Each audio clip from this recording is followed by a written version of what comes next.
cover, we have the title Modern Life and Society.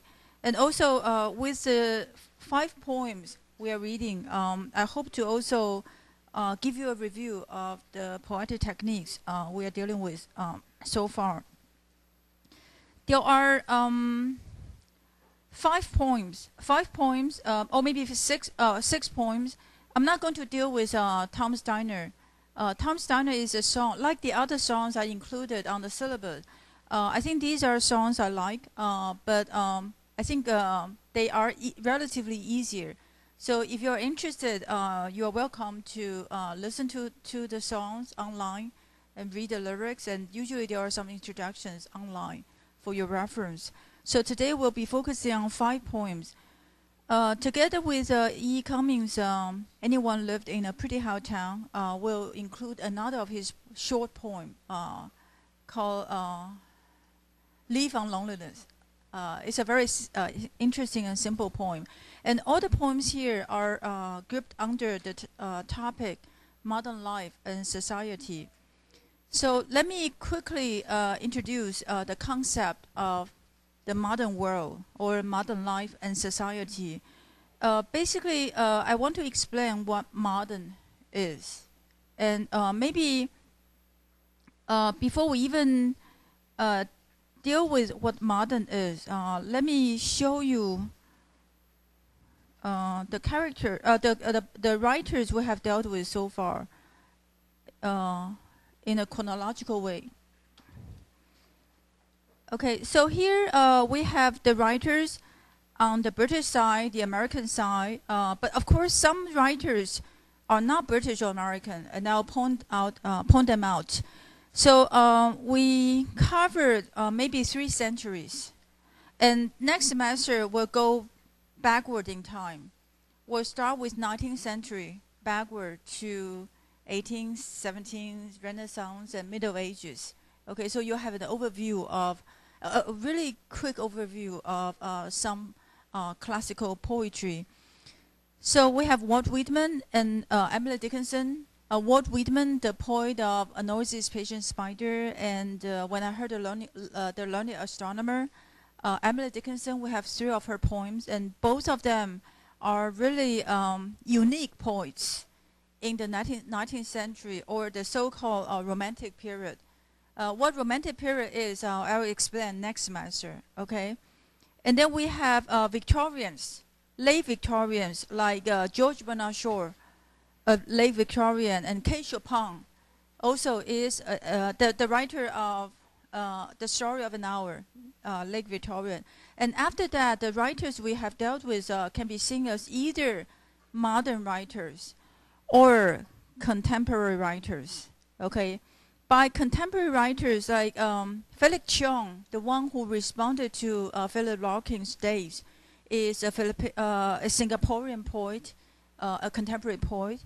And we also have Lane Lifshin, the writer of My Mother in the Bed, a contemporary of us, okay, a poet.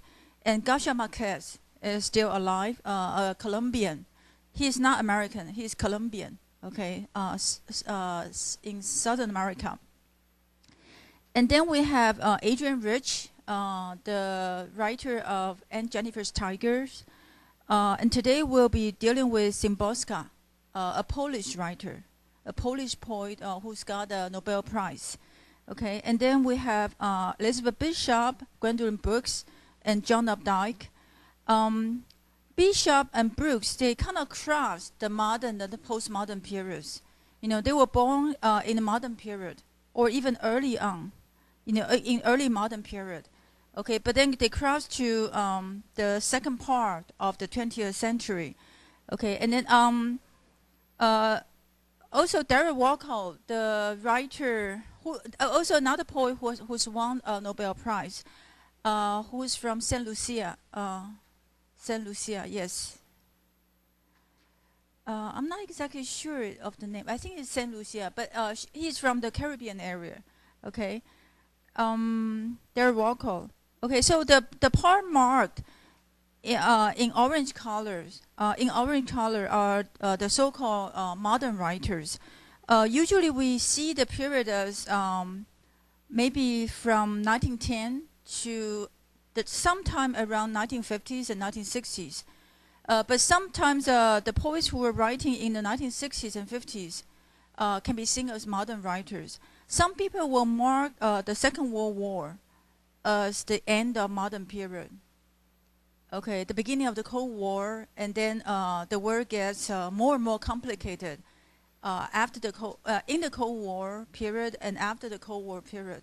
Okay, so whether it is 1945 or 1960s, these are the tentative dividing lines between the modern and the postmodern periods. Okay, and in this period we have James Joyce.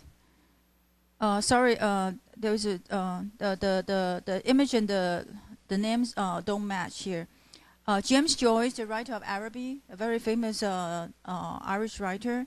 W.H. Auden, the poet who wrote Musée des Beaux-Arts and Cut Off the Telephone Lines. Okay, and Dylan Thomas, the writer of Do Not Go Gentle Into the Good Night. And then on the American side, Mending Walls, written by Robert Frost. Robert Frost being an modern American writer. William Faulkner, the writer of A Rose for Emily. And then Wallace Stevens, An Antidote of the Jar. Okay, and then William Carlos Williams. No, I don't think we read any by him. No, we'll get one of his poems mentioned today, but we haven't read any by him. Okay, E. Cummings, Anyone Who Lived in a Pretty High Town by E. Cummings, and then Langston Hughes, the poet of Harlem, whom we're going to talk about today. Robert Hayden's, the poet of Those Winter Sundays, and then Sylvia Plath, the poet of Metaphor. Remember Metaphor describing pregnancy? Okay, so these are the writers of the modern period. Basically, we have some great modern writers. You know, there are some big modernists, such as Robert Frost, James Joyce, William Faulkner, Auden, Wallace Stevens, William Carlos Williams, E. Cummings, Ezra Pound. These are the big modernists, the high modernists. Okay, the modern writers who were famous at that time too. But then there were some modern writers who were later discovered as being important, such as Langston Hughes, Robert Hayden's, and Sylvia Plath. Philip Larkin was kind of the second generation modern writers too. So there are actually different kinds of modernism. Different kinds of modernism. We can say that the high modernists, the big modern writers, they either respond to the chaotic social environment, such as James Joyce, okay, or they get amazed by the modern inventions. Okay, so they are either critical of modern society, or they get to be affirmative of the modern advancement, the advancement in technologies or transportations, etc., etc. So the modern time usually is marked by the influence of capitalism, industrialism, modern technologies, and also some great thinkers. This is what we call the modern period. Okay, and the first poem we are going to read in a station of the metro by Ezra Pound is one poem which represents the confirmation and celebration of modern technologies. You know, in a way, the poetic form also celebrate the beauty of abstraction. You know, like it is around that time they witness the popularity of railway stations, the trains, and also the use of cars, the popularity of cars, the use of telegram, the use of typewriters, etc., etc. So they're amazed they were amazed by the multiple perspectives they gain through all those modern inventions. and also the changes they can make to writing through typewriter. So the amazement they had about like typewriter or telephone maybe was the same kind of amazement we had when we first had a computer. When electronic reproduction became popular at first, and then all of a sudden we feel that we'll free up, in terms of reproduction, in terms of the accessibility of different kinds of artworks. Now we have online museum, we have download music, download films, etc., etc. And that's what electronic reproduction has done to us, to make a lot of information available. And for them, it is the cars, the telegram, the telephone, the typewriter, which make them feel that all of a sudden the world becomes smaller, and they can go further to different places, and they can do things faster, etc. Okay, so it is this, the beauty of abstraction and also mechanical reproduction, but not electronic reproduction, that makes some modern writers start to be experimental, try to use new forms to write poems or to write novels too. For instance, in painting we have cubism. This is a very famous cubist work. A woman descending, a new descending the staircase. By cubism, it means that this woman is looked at from multiple perspectives, so that she's not single image. She's kind of captured every frame, and then all the perspectives are kept on this single painting. So this is a very, and then just picture in your mind the works by Picasso, and that's also a typical cubist work. Okay, so basically this is the kind of artistic invention that some modernist artists try to be engaging, okay, in poetry, in painting, in music, etc., etc. So this is really a very exciting period in human culture. A lot of great adventures, great experiments were done to human culture. Okay, so this is something we'll talk about first with In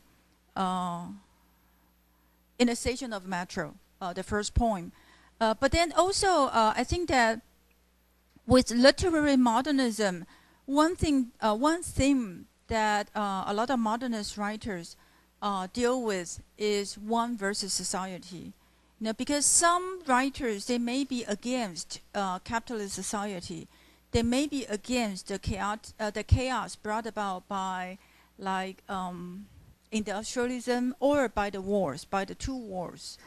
Okay, so sometimes they try to use literature as a kind of solution to the worldly chaos. And then they see art as a religion. They try to work on art to see whether there can be some spiritual solution to the worldly chaos. And a lot of writers are doing that. For instance, James Joyce. We just read one story from the Dubliners. Later on, he wrote Portraits of an Artist as a Young Man, 年轻艺术家的画像. And then Ulysses, the very famous masterpiece. Okay, and then also Virginia Woolf, William Faulkner on the American side. They all try to invent new literary forms, new literary techniques, in order to provide some kind of solutions to the society which for them is in decline. Okay, so this is what we call the literary modernism, which put a lot of efforts into artistic invention. And stream of consciousness was invented at that point. And then also different kinds of poetic forms. Some of them we'll talk about today, were invented. So overall, the positive, negative side together, we can say that a kind of general spirit of the modern period is fragmentation. Whether fragmentation is looked at from a positive perspective in the abstract sense, like Kubrick's perspective, to look at it from multiple perspective and fragmentary perspective, or it's looked at from the spiritual and negative perspective that human psyche, human society are all fragmented. Okay, so modernism is dominated by the sense of isolation and fragmentation. And when we move from the modern to the postmodern period, the postmodern people like us, look at fragmentation in different perspectives. If modern period, they try to find some solutions, like in religion, in art, etc. Some postmodern artists, can be playful about it, okay, or they can be, they can look at different kinds of connectedness as a solution, or they can just face the sense of risk. Like Szymborska, the Polish writer whom we are going to read today, use the terrorist he watches, that poem, to show us how danger can happen every minute or every second in our life. Okay, so this is an overview of the so-called modern world versus our world today. If we look at the comparison between their world and our world, we can say that ours is a lot more dangerous. But then maybe, for them, because they saw the First World War as the war that ends all the wars. Okay, so the scope of the First World War was unprecedented. It never happened before. So it was a great shock for them. But for us today, we kind of expected something like that to happen, maybe even at any moment in the future. Yeah, so that's just a kind of difference in terms of the sense of fragmentation, the sense of danger, we have, and they had in different periods of time. Okay, so this is an overview. And with the poems here, I want to start with, first a celebration of modern life, as represented by the metro station. And then we'll look at 2 poems, or maybe 3 poems about modern society. Anyone lived in a pretty high town, many wall, and Harlem, or from different perspectives. You will see how different they are. And then we'll use the terrorist he watches, as an ending to our unit on modern life and society. Okay? Okay, in the station of metro, it's on page 936. It's a very short poem. Let me tell you what we need to look for, and then I'll read the poem for you. Basically, this is a